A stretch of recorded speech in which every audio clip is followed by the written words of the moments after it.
Have you started with photo manipulations and struggled painting highlights on the face? Like you find it difficult to figure out where the light will fall on the face based on a particular source of light?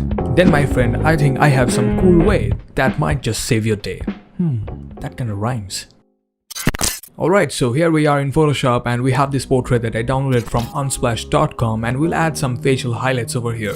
But for that I just darkened it up a bit so that the light becomes prominent. I have simply added a hue saturation and I've dragged the saturation down, and then added a curves where I dragged the RGB curve down to darken it up, and also added a blue color cast by dragging the top right node of the red channel curve and dragging the top right node of the green channel curve.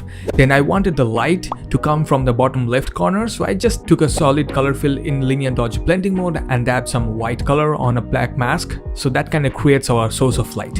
Now we have to paint the highlights, but the question is, where do we do it? Like, will the light fall on the neck or on the jawline or on the entire face? It can get pretty confusing and things can turn out messy. So what you need to do is you need to look at things from a different angle. Let's think of faces as a 3D object with ups and downs, with elevations and depressions. Sounds confusing? Hold on, I'll clear it up in a moment. But before that, to get some quick references, it can be pretty easy. You can simply go to Pinterest and search with portrait lighting, and you can get pretty much a lot of references, how the light reacts on the face, how it bounces off of the contour, and the ups and downs. So you can research a bit and apply them on your composition, but it can be a bit tricky as you might not find the exact direction of the light that you are using in your composition. So coming back to our 3D thing, as I've mentioned, consider face as a 3D object. Why not open Blender and see it in live action? Hold on, you don't need to open Blender, I'm just using it for the visualization purpose. So I have a plain simple head over here and an area light source which just lights up the whole face, and a point light source which I can drag and see how the light falls on the contour of the face. By the way, I'm not a Blender expert and this is not a Blender tutorial, so I'll nowhere try to explain what I did over here, but I'll leave the project file for you to download. So if in any case you want to tweak it, you can simply grab this point light source and move it with the move tools here, and also use the middle mouse button to rotate the view to align it with your composition and use it as a reference for your highlighting process. But if you want to create some scene like this from scratch, you can simply type in YouTube with portrait lighting in Blender and you can get some amazing tutorials. So you get the basic idea how light can fall off and bounce off of the different elevation ups and downs on a human face. But you might not need to open Blender at all, because I found this cool web tool by William Gweng over at ArtStation, where he has created both male and female heads with dynamic lighting, which you can simply move with a mouse and get your lighting reference. This is, by the way, an Asaro head, a simple geometrical low poly head that artists use for studying light and shadow on the face. Anyways, with this web tool you can interact with it, you can use your mouse to move it, you can zoom in and out, you can do pretty much everything to find the correct angle of the face and the light direction that you will use in a composition. You can simply pause the video and then grab the playhead and drag it to find the correct angle. So let's match it up with the composition that we have here.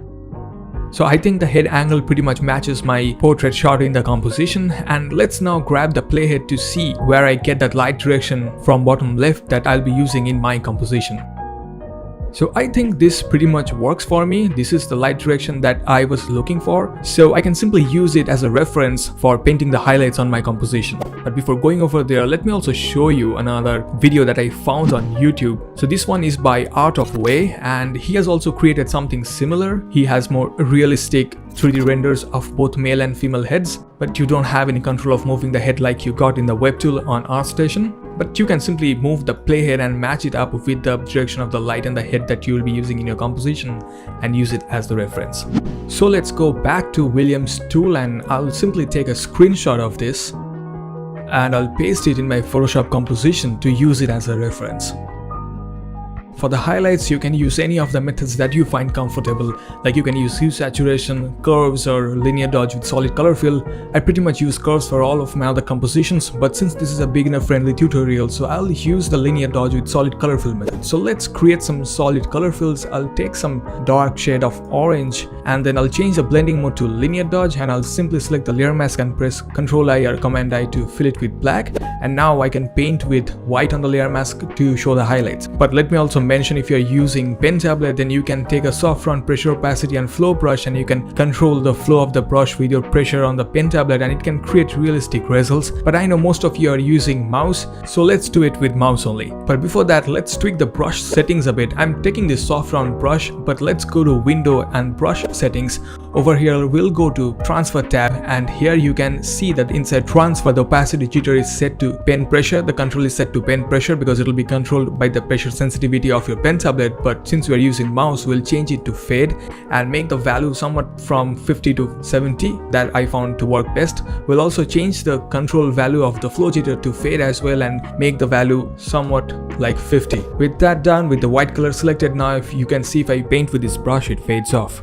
Okay, one thing, if you're using mouse, you might also want to lower the opacity. Like I have found the opacity of about 35% and flow of about 65% tends to work best over here. So let's get those values and let's start painting. We'll closely follow our reference lighting over here. Let's paint some sharp highlights on the cheek and we'll let it fall off around the cheekbones.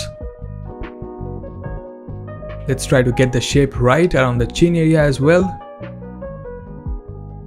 And we'll let the highlights go to the forehead region.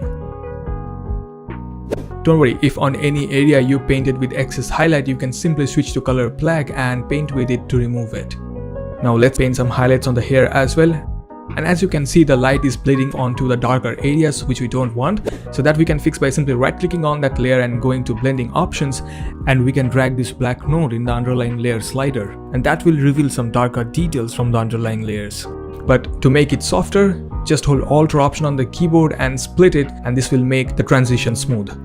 So that should be all, and now we can continue painting the highlights.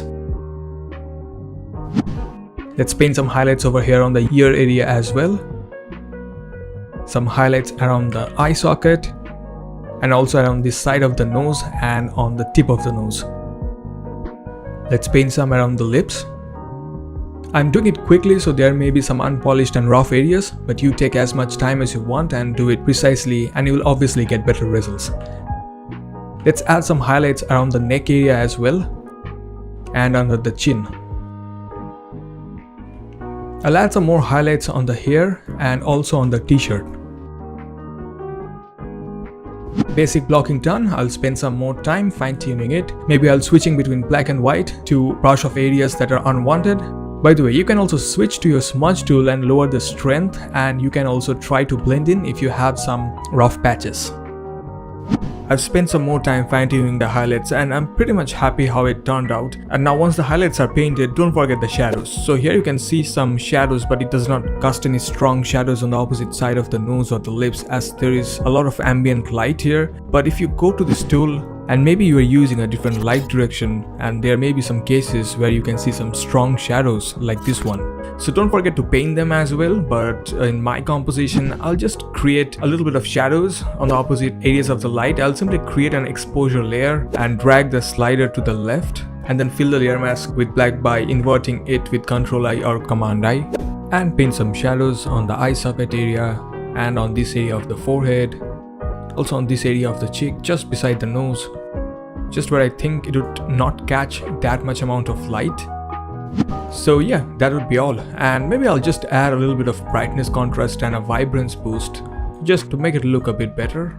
Okay, so that would be all. You can also download this piece if you want to have a closer look. The link should be in the description section, and I hope this video helped you to better understand how light falls on a human face and helps you perfect your face highlights.